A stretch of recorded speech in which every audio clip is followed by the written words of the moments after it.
Hi, everyone. Welcome to the podcast. Today, Abraham, Ollie, and I are discussing episode 12 of Survivor Cambodia Second Chances. Be sure to subscribe to our YouTube channel and follow us on Instagram and Threads at Survivor Now Podcast. We're also on Twitter at Survivor Now Pod. Ollie is directing you to where you can find our handles. And also, by the way, I just wanted to give an update. Survivor Now Podcast is becoming a part of Reality Now. So we are expanding, not just doing Survivor coverage, we're also going to be covering some of your favorite unscripted reality television shows. So get ready for more competition, drama, and discussions. All right. So it is night 32, and we get everyone sort of celebrating the fact that Joe, the golden boy, is out of the game. Everyone's like, we can finally start to win challenges. And Keith didn't really want this to happen. Keith was the vote for Tasha. He says they wish they got rid of Tasha. Where do you think Keith stands with the rest of the tribe? Not great.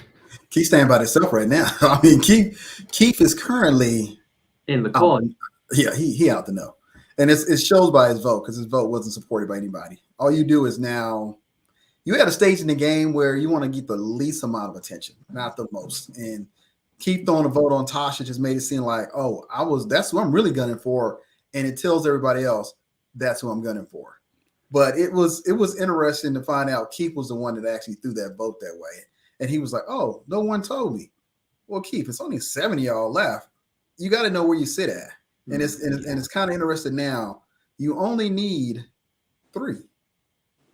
That's it. You get three confirmed votes. The only thing that you can have after that is a tie. It's true. It's like, where do we go from here with the numbers? I mean, they were saying, all right, now they were either saying this episode or the next episode over, but like 4 is the magic number, right? Like this is where you got to start saying, I'm going to the end with these people. And we've seen everyone have this like voting block strategy, which will definitely be a conversation during the finale episode when we talk about that tomorrow. But it's the voting block situation has made things interesting this season. So we do get to the next day, and Jeremy, Wentworth, and Keith do celebrate that the 3 Hunahpu originals, they were all on San Juan del Sur together. And now it's like, oh, this is awesome. We were all in the same tribe together in our original season, and now we're all at Final 7. I think that was a really nice sort of way to do a full circle moment. Yeah, it was really nice, but obviously it was kind of like a little throwaway thing. It was, oh, look, it's us 3. But then they could have done the same with kind of like Tasha and Spencer being like, it's us 2 from Cagayan on Luzon. No, it was cute. But I feel like it almost like it was building to something, and then it was like cutscene. So it was like a nice little kind of moment, and then it was like right on to the next. Abraham, I think you're muted. I am muted. It happens all the time. I think they did real good, because you know what? We get a chance to see where everybody kind of started from. I think they did a great job in selecting this cast for Second Chance. I think this made a very interesting game. And some of the stunts you can pull as rookies on Survivor, you can't pull on this group here. Because it's like, well, wait a minute. You know we're playing Second Chance. You know how this game's work, especially when you get to this point where we're down to almost the final 3, and we got a chance to over $1 million. There's no pulling the wool over anybody's eye. So bringing that up and saying who had alliances, but you also remember what happened in your tribe that didn't let you win. Spencer remembers his, Tasha remembers hers, Keith remembers his. Kimmy, because she goes back to the original game of Survivor, longer time where she got voted out. And you just kind of see how it starts to wove those different webs of mistrust and trust. And I don't really know if I could go this direction. We see a lot of that in Spencer in this episode here as well. Do I be old Spencer, or am I new Spencer? And of course, this was not be an episode without Abby. Well, I mean, the title of this episode is Villains Have More Fun. And Abby gives us this line to use for the title of the episode. And I mean, it's true. Abby is such an amazing player and a personality on television. So I'm excited to talk about her more so this episode. We do get Wentworth, who says now she's keeping her strategy and options wide open. It's like we've been saying, it's kind of dangerous at this point in the game to go that route because you got to get your numbers together here. You don't have a lot of options at the moment. We also see Jeremy tell Spencer that he's experiencing extreme buyer's remorse for voting out Joe. And listen, I mean, they're really concerned about an all-girls alliance moving forward from what Tasha had warned them about from the previous episode. And now Jeremy's like, I think we really should have gotten rid of Abby. Do you think they made the right choice in getting rid of Joe before Abby? Yeah. I think that's good vote. Yeah, I'm with Ollie. That was a great vote out. Wentworth says this herself. Wentworth says, look, now we have a fair chance of winning a challenge, which is Joe is a competitor. They all competitors. I'm not going to take anything from anybody. It's a couple of them that don't compete as fast, but they still competitors. But you look at it like this too. Joe was a legitimate threat to win his way to the final three. Everybody else had to play their way to the final three. And it just made it so much more exciting. Now, voting Joe just made it more exciting. Is there a girl alliance? Will it be a girl alliance? But I think for Wentworth, I think she didn't solidify her group of folks soon enough. I think she's waited too late, and we're going to see how that pans out on this next vote. Well, I think just before I go on to Joe, I think the thing with Kelly is she never was really given a lot of chances to solidify those people. She's been trying, but I feel like a lot of what her struggle has been this season is she was already on the bottom from the Witches' Coven, and it's like, right, she's already clawing. She's like, right, what do I need to do? So I think with the open strategy, it's the strategy she's got to play in order to solidify those things, to see who actually will give her the time of day. Going back to Spencer and Jeremy, they're just very paranoid at this moment. And, you know, it's that thing of, like, I don't know what it was, but they were kind of like, they were alluding to the fact that they were paranoid. And then you saw in Spencer's confessional that he was absolutely paranoid, to the point where I think we will see this episode where Spencer's paranoia and want of control will be a bit of a hindrance to him, because he keeps talking about how he's paranoid and he doesn't trust anyone. But if he goes to the end and he starts saying, I had no trust in people, and he basically says he doesn't trust anyone, how can then he make a good case for himself when everyone will be able to hit back at him and be like, well, you just openly said you never trusted us, so you can't make any legitimate thing about trust. So I feel like his paranoia needs to calm down a bit for him to do well. I would agree with you, Ollie. I mean, he starts questioning Tasha's allegiance to him and Jeremy. And he's getting very concerned that at this point in the game, he's going to find himself in a position where he has to work from the bottom all over again, which he already experienced back when the first couple of tribe swaps happened. So there's definitely more fear we see more fear from Spencer in this moment. And we'll see if he's able to sort of hone that in and I don't know, like move on from it. Yeah. I will say this is one thing I do like about this season that we haven't seen in previous seasons, is there are still two idols in play that no one knows about. No one knows about. They just going along, they're playing, and yeah, they're talking about it. Oh yeah, we talk about it all the time. But again, nobody knows that there are two players that found idols and kept them quiet. That's true. Can you imagine a season where only the person who holds the idol knows that they have the idol? You can't trust nobody anymore. You can try, but ultimately not telling anybody. I wouldn't tell anybody. I'll take my chances with my idols. Yeah. Well, also, I think let's talk about the idols for just a second, because this is the first time Survivor has made each idol look slightly different than the other. Yeah. And I think it's interesting that we're talking about this now, where we're revisiting the season, because we've seen in this modern iteration of Survivor that they're giving idols that look completely different left and right, and even some of them are fake idols now. Like production is actively giving players fake idols and saying this is fake, use it how you want to. So it's cool that we sort of see the groundwork for that in this season. Oh yeah, like Yeah. I enjoy the fake idols.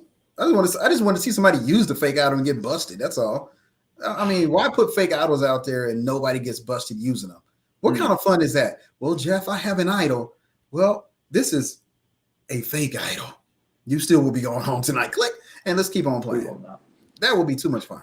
I don't know. I feel like there's something about having someone make a fake idol and then someone falling for it that seems much more entertaining than production just being like, hey, here's this thing that could be an idol. We're just saying it's not, you know?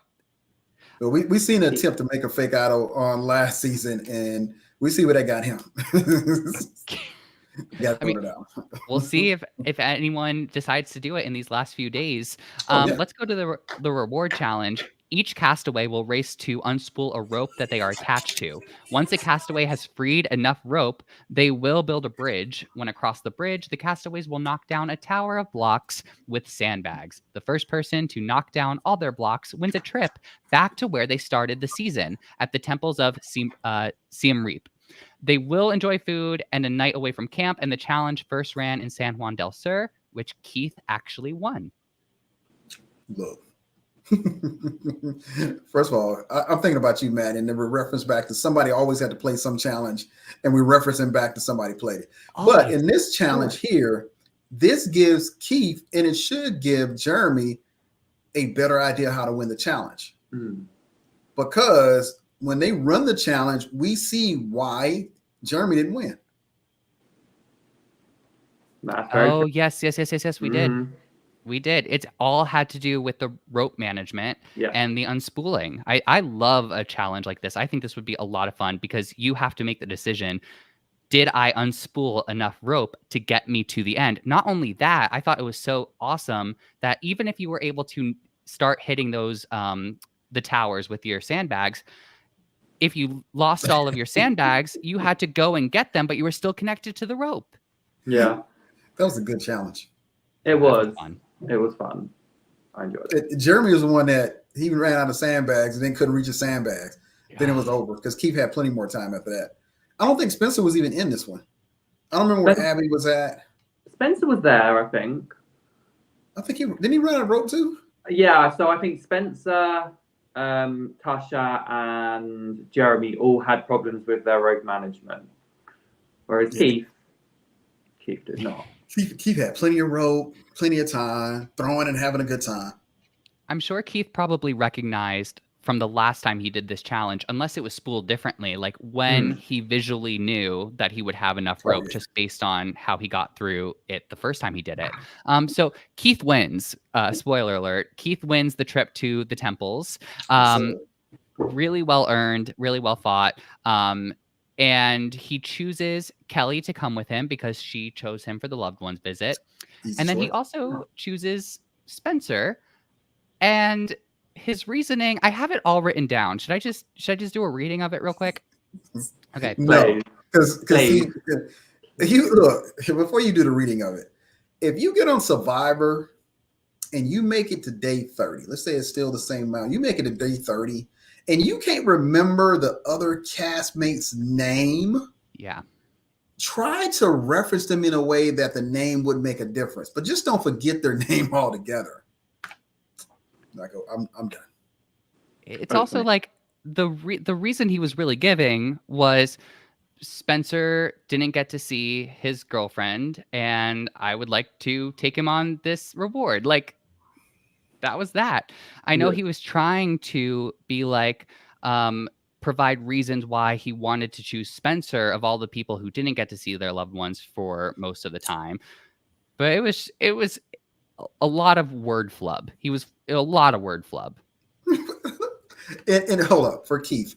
Even though Keith said a lot of stuff, Keith said, well, if you don't take this, what I'm saying, don't worry about it. Just keep it moving.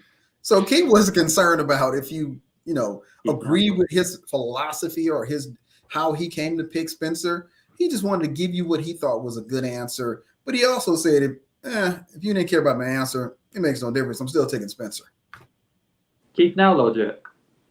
Yeah, I mean, Keith has been the most straightforward player in all of this season. He has not Really. mixed words, and he said exactly what he wanted to say. Yeah. I mean, he couldn't even look at the group when, Jeff made reference like, oh, you can't even look at them.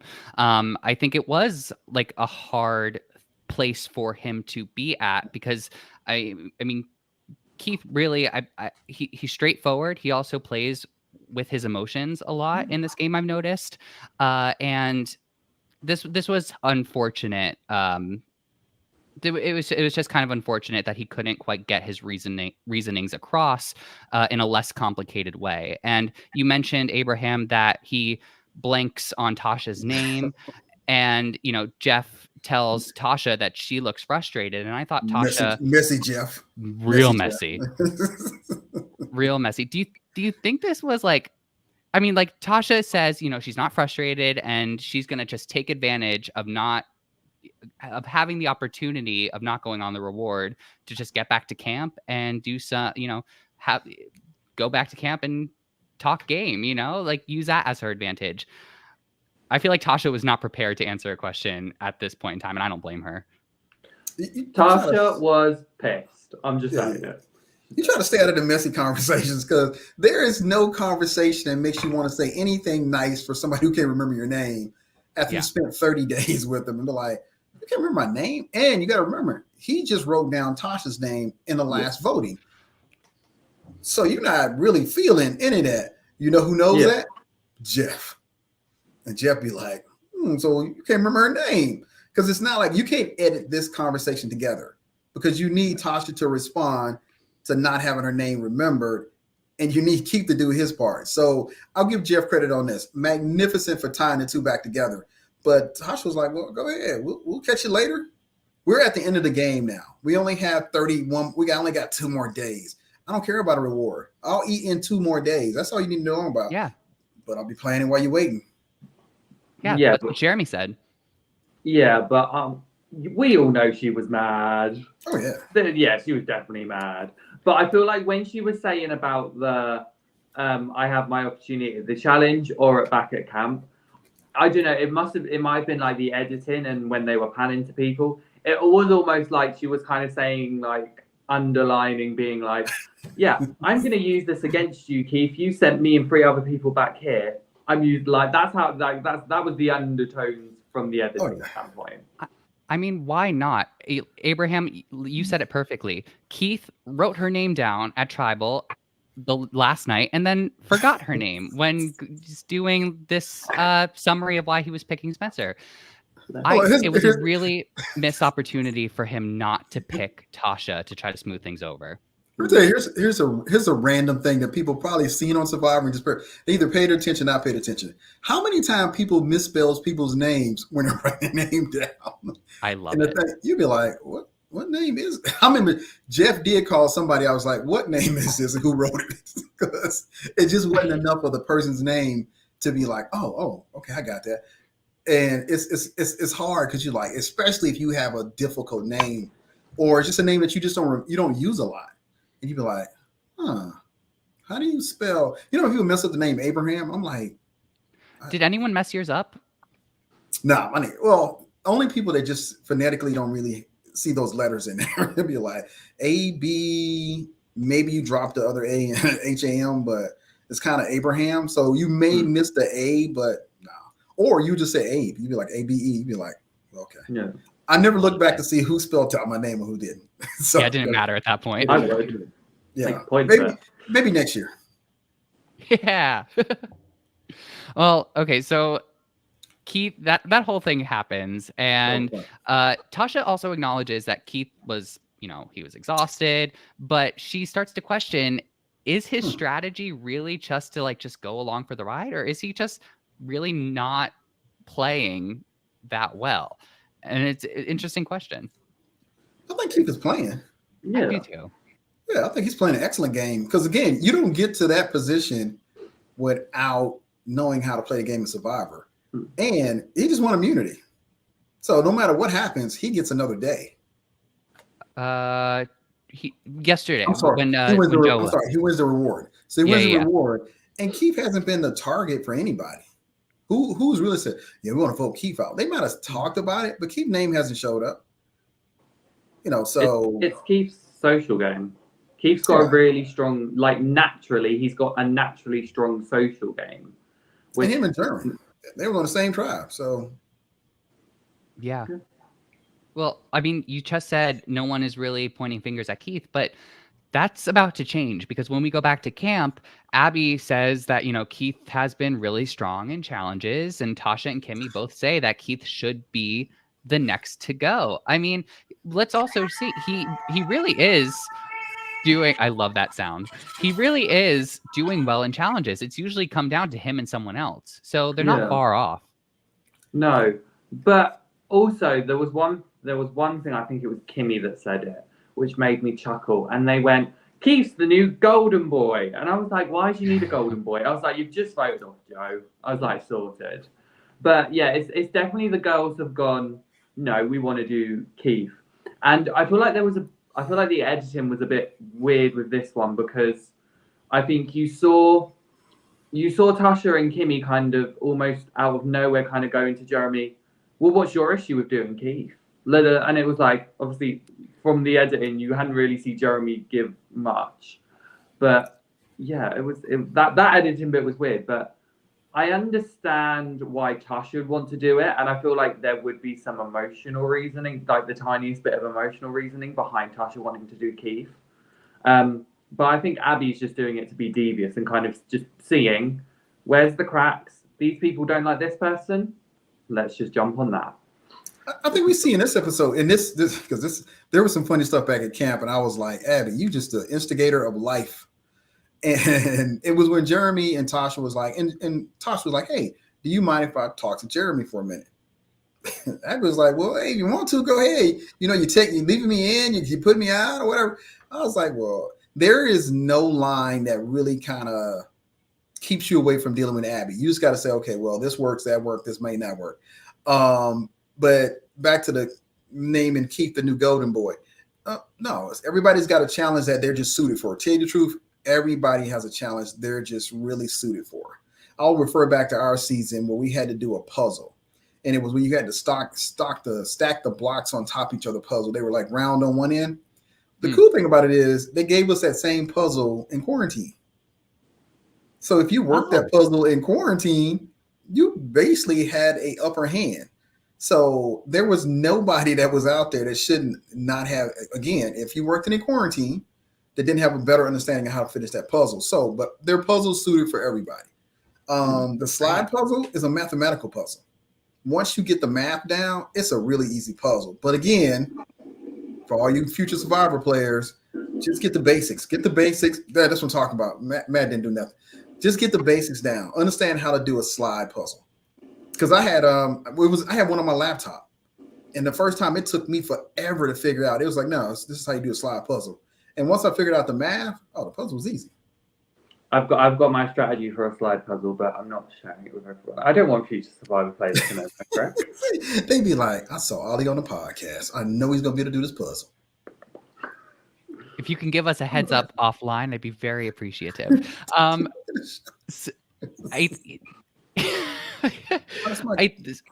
The thing with also this thing about Keith being the new golden boy, I just want to throw out there that Tasha is the one that also sort of changes the target a little bit later. So we're going to sort of see how we get from point A to point B with that. But we get from Jeremy that he's starting to think that they really should have gotten rid of Abby before they got rid of Joe. And because, I mean, Tasha even tells Jeremy at camp in front of Kimmy, like, I think you're concerned about that the all-girl alliance is real. Yeah. And I think I'm sure, who wouldn't think that at this point in the game? Yeah, look, I didn't see it coming. So Jeremy's right. Spencer's right. Tasha really plays a pivotal role in if there's going to be a girl alliance, if there's not going to be a girl alliance. Not Kimmy, because Kimmy, as Jeremy says, I trust you. And a few times in Survivor where you take somebody that fortunate and you say, hey, look, you're still good with me. I still trust you. But again, you're playing a game of Survivor. The up-open goal is to kick everybody out till you get down to the final 3. So everybody got to go. It's just how you actually go that makes the difference. But also, just with the Girls Alliance thing, when Tasha and Kimmy were calling it out, Abby was there as well. Like, all 4 of them were there having this open discussion. So it's almost like everyone had found out that someone had already leaked the Girls Alliance, maybe. So everyone was like, well, now we can't do it. Because it was like kind of last episode, and then this episode, it's like you don't even see the 4 girls like talking and seeing if this is an idea. Yeah. Yeah, and I mean, Tasha also thinks that Jeremy needs her to, needs to allow her to make more moves or be flexible to her wants and needs in the game as well, and says, she'll work with others if Jeremy isn't flexible. And then we go straight to the reward challenge. We get a little confessional from Spencer. He is reflecting on how much he has changed in his game. So they revisited the temples that they sort of started the season at, which was pretty cool. So he uses this as a moment and opportunity to reflect on how he's changed his game, and he's sort of saying how he's going to use that as his for his reasoning why he should potentially win. And I have to say, I feel like Spencer has been the main character of the season, like from beginning to end where we're at now. I feel like he has had that narrative of this is what my second chance is for. Here is how I changed my game from last time to play it this time. We also sort of see that in different ways. Like we saw with Fishback, how he let his pastime really haunt him and force him to make moves in this game where he was sort of just like so dead set on getting Joe out. Spencer is starting to make these emotional connections, and I think he's really proud of that. The show itself has a level of therapeutic. It has a level of other things too, but therapeutic possibilities for you is there. And I think Spencer, out of all the players that played, out of this season, have shown that I identified something from the last time I played, because you see yourself on the screen. And then you hear the noise of how people perceive you from only seeing you from those snapshots. And he said, hey, there's some things I'd like to change about myself. And I think he's really embraced it during this season and really made some well needed changes that he felt for himself. I'm not saying he needed changes, but for himself, he felt like he needed some changes. And I think they're going to serve him well way past the game of playing Survivor. Yeah. He has definitely kind of evolved his game. To what extent, I don't know yet. But you've at least seen him try, and you have kind of seen this kind of arc with Spencer where it is him trying to get a balance of taking what he did the last time that he felt he did well, and then adding the new bits that he knows he needed to improve on. But I feel there was part of this reward for me. I don't know about everyone else, but for me, I was watching him, listening to him and listening to some of the things he was doing, and I was like, this doesn't seem like the evolved Spencer that we've seen in previous episodes, but that's my thing. I mean, it's easy to pull you back when you're living in dirty tents. Yeah. You don't have a lot of food. I mean, it's easy to backslide, but you ain't got a couple other things. I think we see glimpses of what the possibilities are. I like to say, I hope that we get an opportunity to go back and do cultural related things as one of the reward challenges moving forward. Yeah. Because I think it's important to highlight the countries that you get to spend time in and see their country through their eyes as part of the show. So hopefully in the future moving forward, we still get those type of things.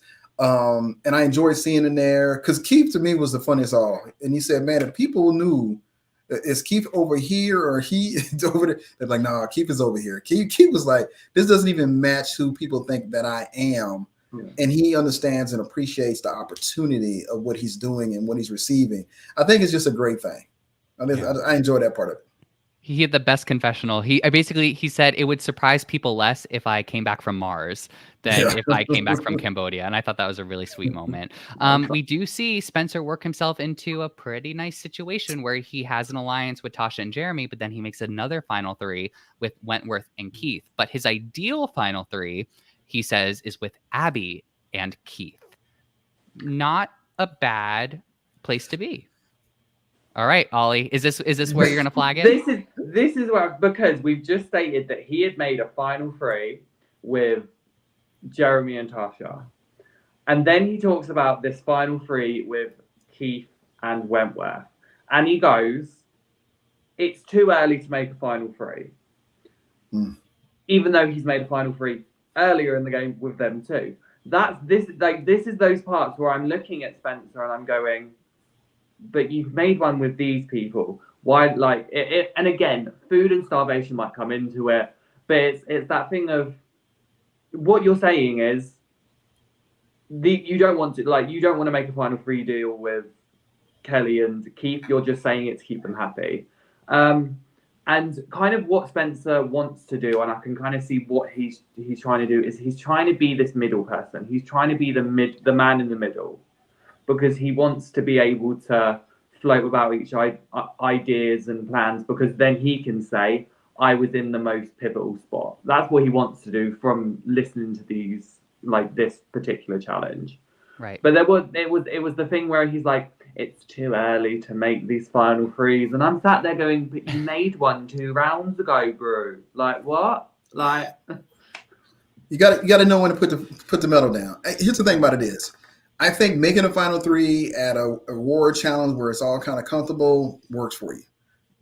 When you go to voting, they're going to realize that you didn't follow up on the final three. So you only got one vote to say, oh, yeah, I really wasn't with you. So you got to be careful when you make that final three. So it's interesting to see how Spencer has jumped in there and said, oh, yeah, I can see that. But again, it's 7 players still left. So if you don't win immunity, guess what?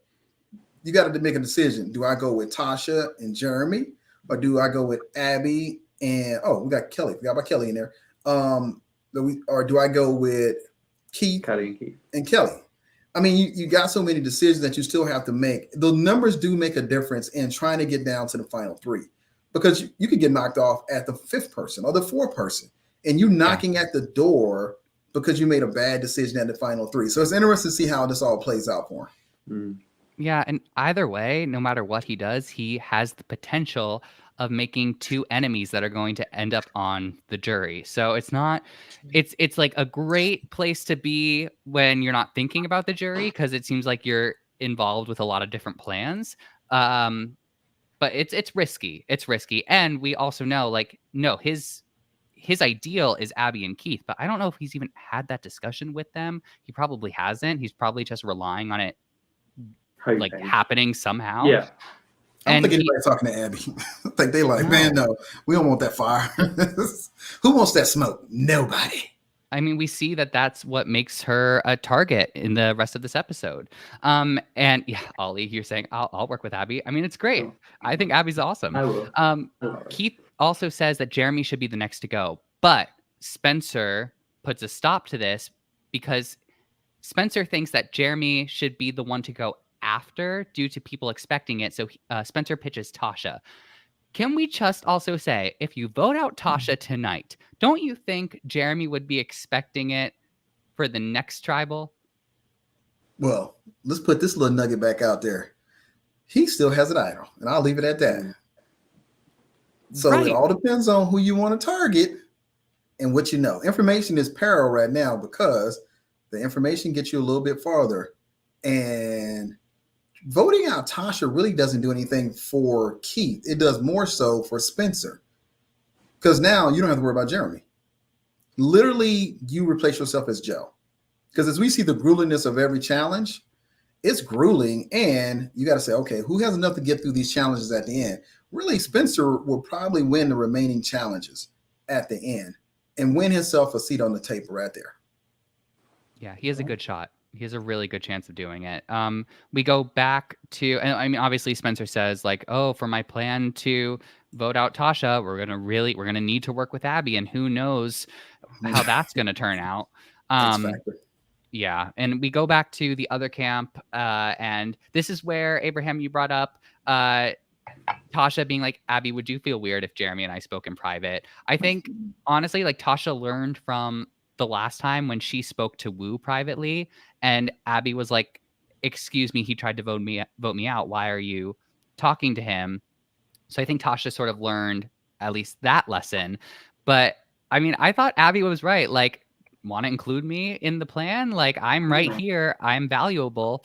And Tasha said, well, Jeremy and I can talk in privately, and then we can all talk as a group. And this was interesting. Abby knows that people are sort of seeing her as a goat to take to the end, and she's not mad about it because she says, as long as I end up in the end, that was my strategy. Let people underestimate me. Here's the funny part. Jeremy was like, I live with Sagittarius or something? He was like, Scorpio. Hey, Scorpio. I'm a Sag. He's like, is she a Scorpio? How do y'all do it? He said, I live with 2 Scorpios. I know what's going on. And he's just shaking his head.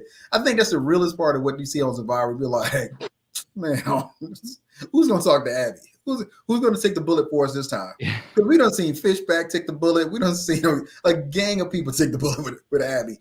Her play style is so just erratic that it's like, do you keep her or do you do away with her? Yeah. But Jeremy said, is she a Scorpio? I was like, I didn't know he was using signs on this episode. He was like, yep, got 2 at home. I know what's going on here.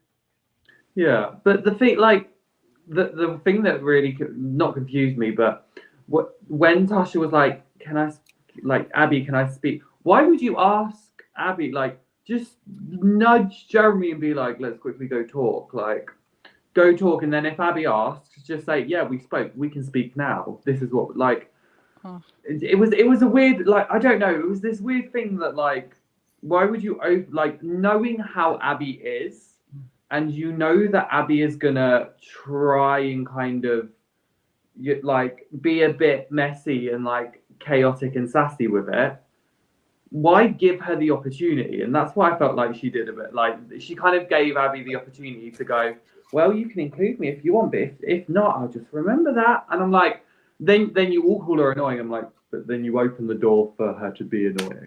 I'm like, so what you're saying, Ollie, that's how you would play her? Yeah. Okay, just check. Yeah. Yeah. I would definitely be Jeremy. I'd be like, I don't know how y'all doing it. I mean, I feel like with Tasha, the only thing is that she knew that she and Abby had a confrontation the last time Tasha spoke to someone who seemed to be working or who was working against her at the beginning of the game. So, yeah, because who did she ended up putting out early in the game for a grudge? PG. I was like, and Shireen. Yeah, I mean, it wasn't a grudge there. It was somebody saying something or doing something, and she just held on to it and wrote them out. Okay. But also, they're all moaning about Abby, yet they've kept her around. If you didn't want to deal with Abby, you would have gotten rid of her.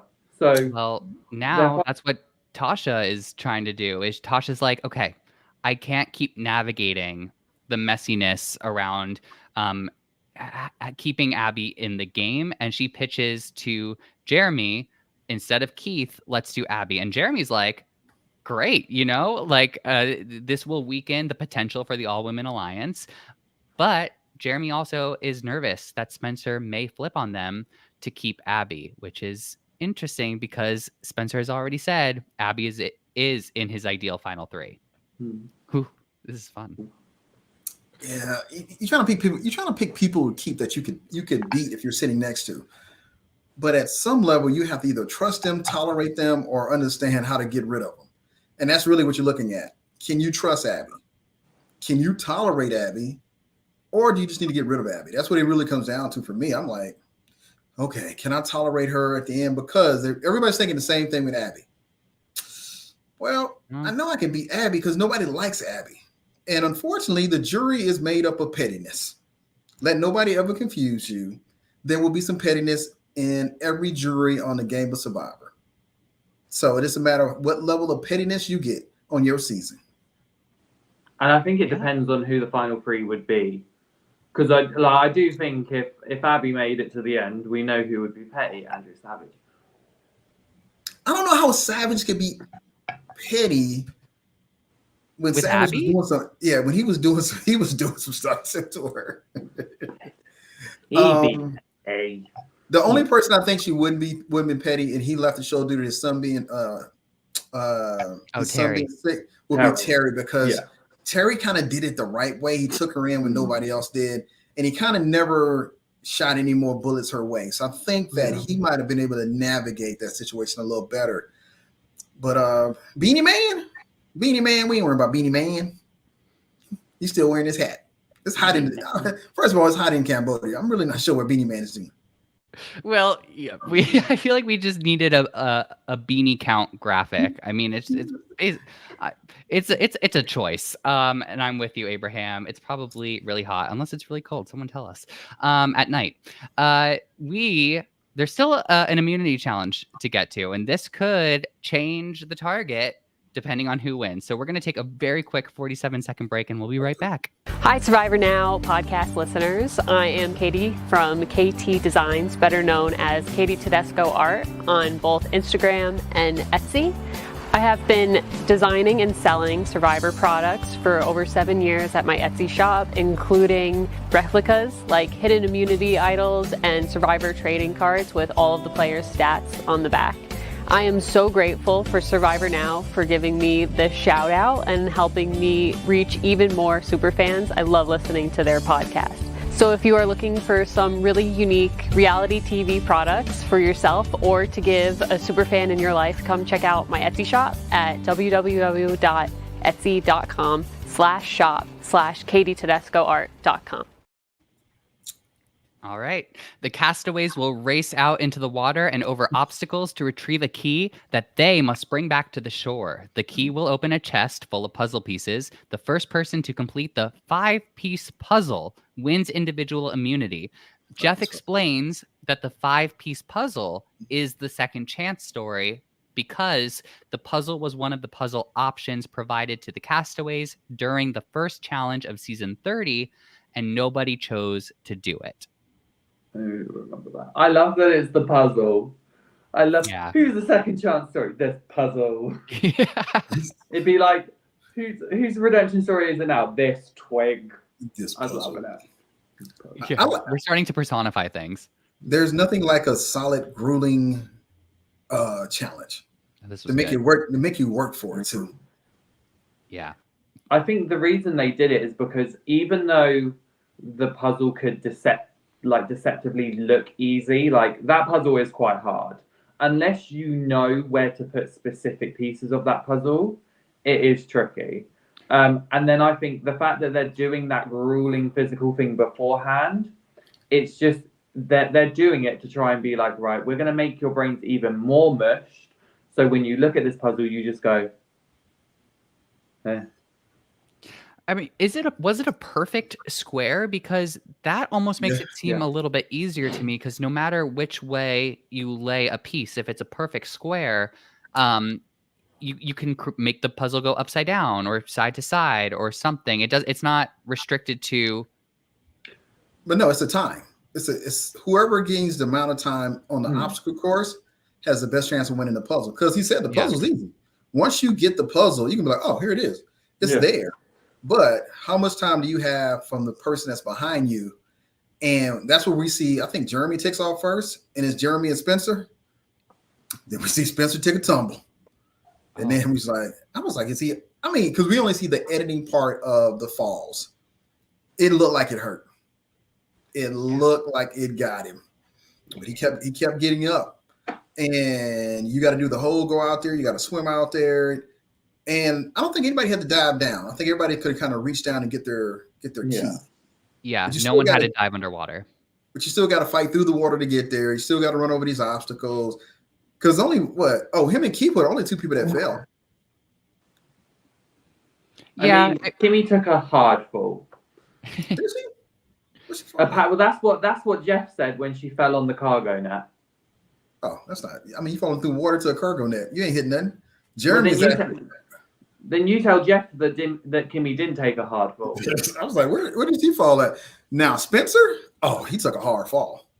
He took a hard fall going, and he took a hard fall coming back. Spencer learned on the way there he could do the splits. That's what he learned. Oh, yeah. Oh, I was like, that kind of hurt. I did not like that. But I think I would. Oh, I don't even know. The other one looked horrible, too, because it looked like his jaw hit or almost hit the platform. I don't know if they added effects to say, but it looked like it hurt. I was like, ooh, that like it hurt. Possibly. Or it was just the sound of his arms hitting it. It might not have been. I think been. it was the sound of his arms. Because it didn't look like he hit it, but it was almost kind of like a ricochet thing of, ooh, either way. Because Jeremy ends up getting back first. Yes. Followed by Spencer, and I think followed by Keith. It was kind of Keith and Wentworth. Yeah, Keith and Wentworth came next. I forgot to note the order because something really scary happens, which is that Tasha struggles to swim back to the shore, and she calls for help. And Jeff sends the water team to retrieve her after the challenge has ended, after Spencer has won individual immunity. Tasha is really, really taken on water. I'm a swimmer, Ollie. I know you're a swimmer. I've also swallowed water. Abraham, you do swim team? I swim and scuba dive. What we're talking about here, guys? Heck yeah, Abraham. He said I couldn't swim. I think it's because I was black. I think that's what I did not say that at all. And look at you two swaying side to side. And Tasha really struggles here, and it's really, really scary. I know the three of us have experience. Have you ever experienced in taking water like that, either of you? Hell yeah, on Survivor. Yeah. Luckily, I haven't. Oh, you know what? I did that in my scuba diving training. There's a part where you have to take off the vest and take everything off and put everything back on. And my left shoulder got caught in the vest. Ooh. And I threw that off and I got to make it to shore now because I'm like, I don't care about this regulator and none of that stuff. I got to go to the shore. So, I mean, it's always scary, especially when you feel like you're in a situation you have no control over. Yeah, I think that's what was scary for Tasha. I think she realized that, okay, I'm tired. I'm going to have to try and make it back. And I think as soon as she started swimming, I think anyone that is a swimmer or kind of is a like lifesaver of some sort to do with water knows that as soon as she took herself off of her little boy, she was panicking. So it was already, you knew it was going to get there. So smart of Tasha to be like, right, help me, please. But it was very scary for her, especially being in open water. I think that element as well made her panic more because she's like, it's not like she's so close to something. She's in open water. And that's the scary thing that everyone should remember with Survivor. Like, these elements are hard. And I know Abraham can, like, vouch for that. People like we sitting out there on the beach. That beach had so many rocks in the water, but let's go behind the scenes so we know really the edits make every challenge look like it's 15 minutes or 5 minutes long. It's not that long. So when I finally met Tasha for the first time, I was like, hey Tasha, how you doing? Abraham, season 41. Hey, I watched you play. Hey, I gotta ask you a question. Did you almost drown? So Tasha was like, look, that challenge was going on forever. She knew she wasn't going to win it. I'm not saying she wasn't in danger. That's not what I'm saying. But she was like, look, that challenge was going on forever. I was trying to get back.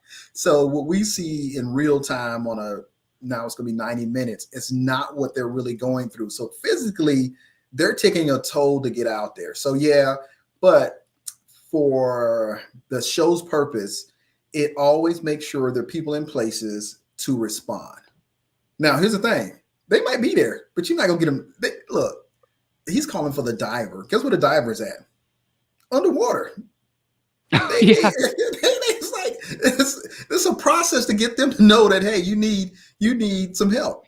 So when we get to our boat before we do our opening part for our season, I said, oh, I guess we got to jump off this boat. But I'm fully dressed.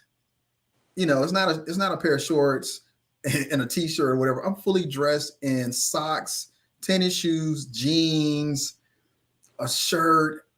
I got this 45 thing on my neck. It's choking me out. And it's like everybody getting in the water. I was like, if I'm losing, why am I getting in the water? But that's not how Survivor works. So when I jumped in the water, instead of coming up looking to go swim to the boat like I was supposed to, I was looking for the divers.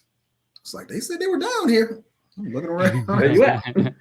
I'm like, I don't see anybody. So I said, well, guess what? You better get up and get to where you got to be. So I came up and out. But it's exhausting to swim fully clothed after you've exerted so much energy trying to get these challenges done. So I knew how she felt. But when she said, look, that challenge was long and I was tired. I was laughing because I was like, I understand how you feel on that one. But understand this, for every future Survivor player, safety is close enough there to react to you, but you're going to drink some water. And Tasha drank some water. They're going to get there. And you see the doctors are all there. Everybody's there. And they're highly trained to make sure nothing happens to you. But that's not going to stop you from drinking that water and choking. It's not. So don't think they're going to respond that quickly. They're going to respond quickly, but they can't get to you until they know something's wrong. And usually Jeff is a notification of something has gone wrong, because you got to think about it. Jeff is looking forward. He's looking at the game, because now you have people that are actually trying to solve the puzzle that need Jeff to signal they have won. Because if you look at one of Wendell Holland's seasons, he had it and he didn't signal. So Jeff has to have that attention up there. And this is one thing I'll say. Jeff is a great guy for what he has to do to make sure we're safe as well. And he also has to make sure everybody completes the task behind him and nobody get hurt, because he's the one that says, hey, it's other people there, but they have assigned jobs. They're making sure everything is being filmed, and they may not be as attentive to, well, where's Tasha at? And I knew when Tasha was hanging onto that ball, that was a wrap. She was done. She was too exhausted to get back. So there's no safety signal from No. the cast that they can give if there's really, that's interesting. They don't give us no safety word. That's a good one. No. I mean, listen, if Tasha had a signal or something and it wasn't so prioritized on Jeff being the one to see her and call for it, I mean, I don't know. I don't know how I feel about that. I really thought that there could have been some sort of something's happening, something's wrong. No, it's all, you got to think about it. You have a lot of people there, and there's enough people there. And again, remember the world of editing. Jeff may have not seen it, but Jeff is edited to say he did see it. So that's why I say, if you look back at Jonathan in their season, where Jonathan basically drug his entire team out of that water in Fiji. But when I talked to Jonathan, that actual thing was going on, and they stopped it because everybody else was exhausted. So they couldn't finish it. So they had to get them in a situation where they could finish it because of how exhausted, trying to, battle against the waves going in and out. And we swimmers, so we know swimming in a pool is way different than swimming in the ocean. It's a whole different ball game. And you're trying to expend a lot of energy that you don't have. So, but no, to answer your question, there's no safe word. So that's a good one. Because I was like, I would have liked the safe word, but no. But they're close enough to you where somebody is going to notice something is not right and they need to respond. Now, in order for TV to be where TV is at, they're going to have to put Jeff back in there somewhere. So it may be a case of, hey, medical, let's go back to Tasha. And let's get Tasha. And then you see the divers come up. If you got divers in the water's deep. It's not shallow. It's deep water.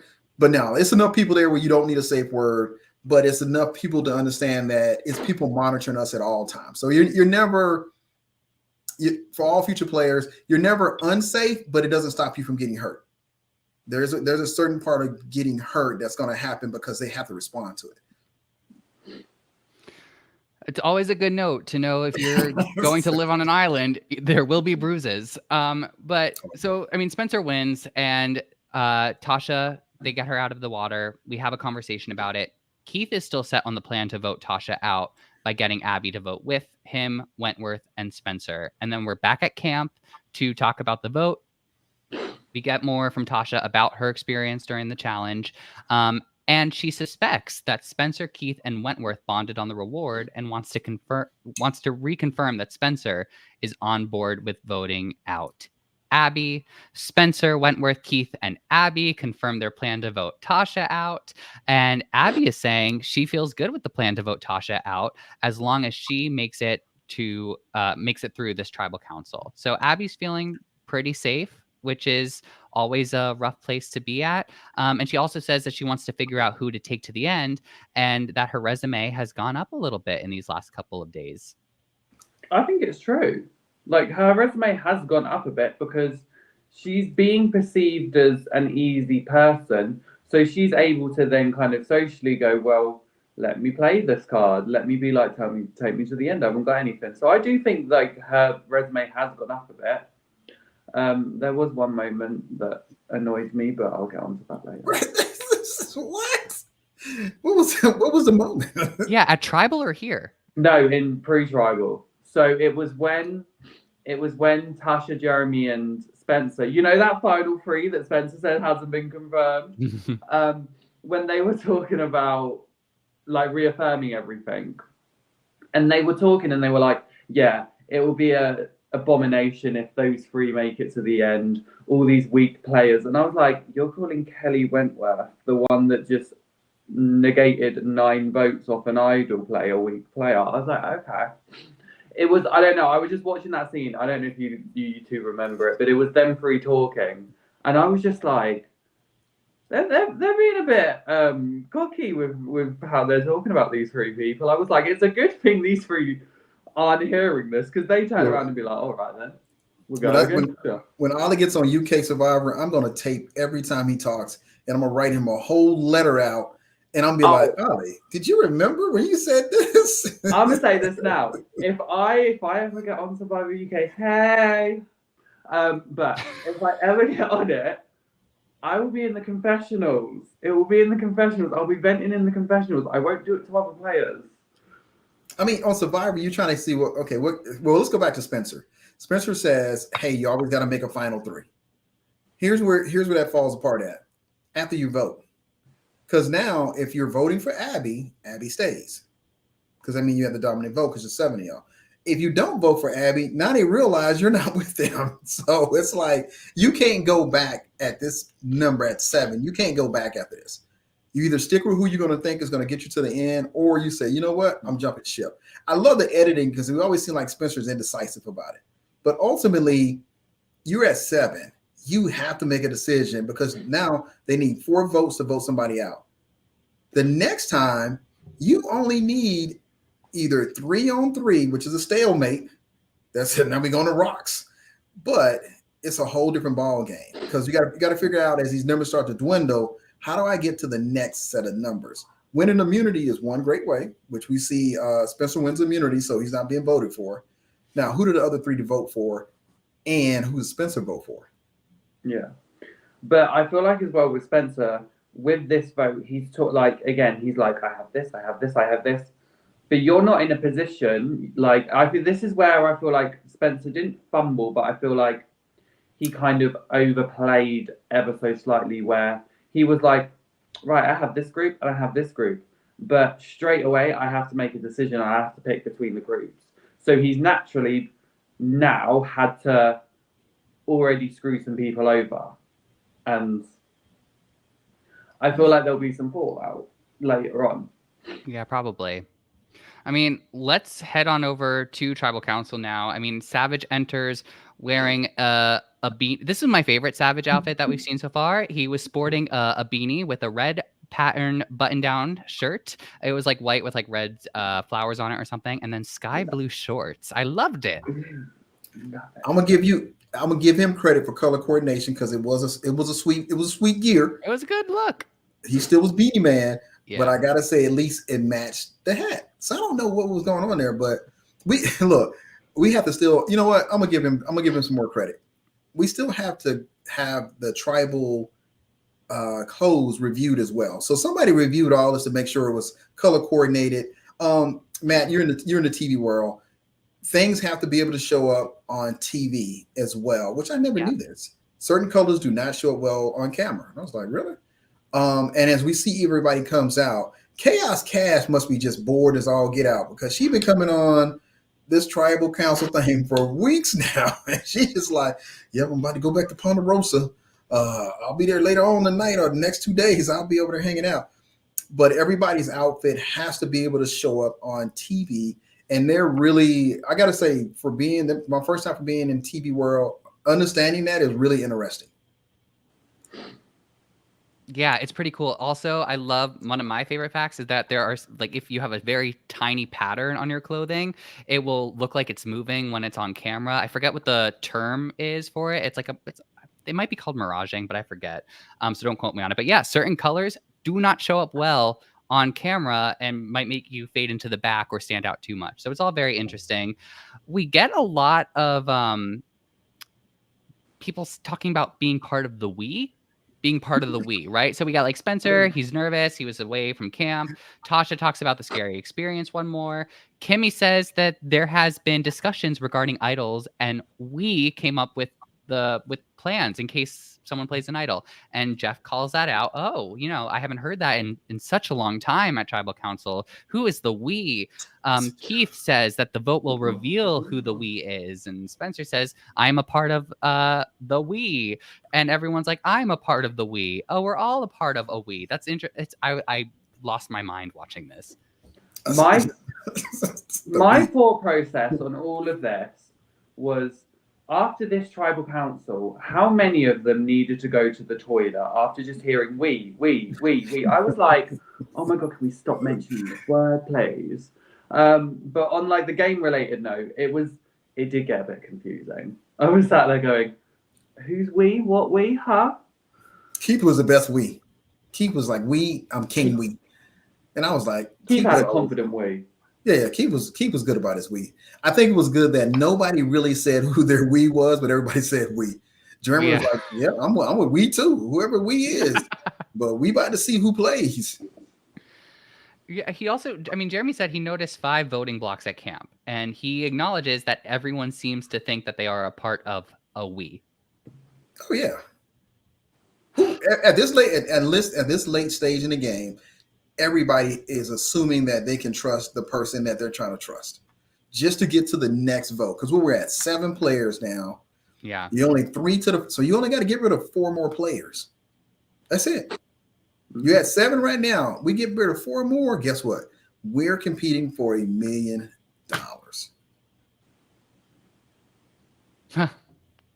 Chills. It's funny. I started watching the finale episode to get ready for tomorrow's podcast, and like I was getting all hyped up and worked up, and I had to remind myself, oh no, this season's not premiering right now. Like this is from a long time ago, but I was getting so excited just watching all of it occur. Again, we are going live tomorrow to talk all about the finale episode, so make sure you subscribe so you can get notified to come and join us and talk to us in our live stream. I also want to acknowledge we did talk about Spencer kind of showing original traces of his former self, his former strategy, his personality from the last time he played Survivor. Keith says, like you two mentioned, he feels confident that his we is the one that's going to reign supreme. And Jeff points out that Spencer shook his head while Keith was saying that and sort of downplaying Keith's confidence, or kind of looked like just kind of being like, you're foolish. And that was unfortunate. We'll see if Spencer can sort of repackage himself in these next few days moving forward. And they get to the voting, and we have Abby, who is voted out this episode. She gets 4 votes, which were Tasha, Kimmy, Jeremy, and Spencer. Tasha gets 2 votes, which were Keith and Wentworth. I know you couldn't force the tears out quite yet. And then we have 1 vote for Keith, who was Abby, which makes me wonder, was Abby told to vote for Keith? Did she have a change of heart on who she wanted out? What was that? It's called, again, indecisiveness, because you just don't want to play right with everybody else. Yeah. I feel like, because I think the last time we heard Keith and then in correlation with Abby would have been when it was the 4 from that didn't go to the reward. So I would assume that would be the correlation, as well as potentially the Girls Alliance thing that maybe just didn't get aired. Because that'd be the only logical thing of why Abby would have voted for Keith. Sure. I don't know. Yeah, there's so much stuff we don't see because of the editing and whatnot. I just didn't see anything. Maybe they gave her some misinformation or whatever, because it really wasn't. Once you get 4 votes, it was a throwaway vote. Yeah. No matter who she voted, even if she had voted for Tasha, she still wouldn't have voted her out, because Tasha only got 3 votes. Yeah, it wouldn't have worked, but this left me with a giant question mark, as to just like what happened, where did Keith's name come into this mix? But now we also saw Spencer is not on board with Keith and Wentworth very clearly. And this was Kelly's reaction. Yeah, Kelly was like, Once you get to that vote, and you be like, now instead of having 3 players that you could vote with, you're down to 2, which is Keith and Kelly. Well, we're gonna find out. So, how many people do we have left? We have 6 people left. 6 people left, and we have only one more competitive episode, which means that we are going into a finale with 6 players: Tasha, Kimmy, Jeremy, Spencer, Keith, and Wentworth. I'm so excited to see how this is all going to play out. Again, we are going live tomorrow at 11 a.m. Eastern, 8 a.m. Pacific. Feel free to come and join us. Let us know what you think of this finale. Let us know what you think of the season in general. Do you agree with the winner? Are you happy with how everything played out? We are going to discuss all of this on tomorrow's stream. Thanks again for joining us.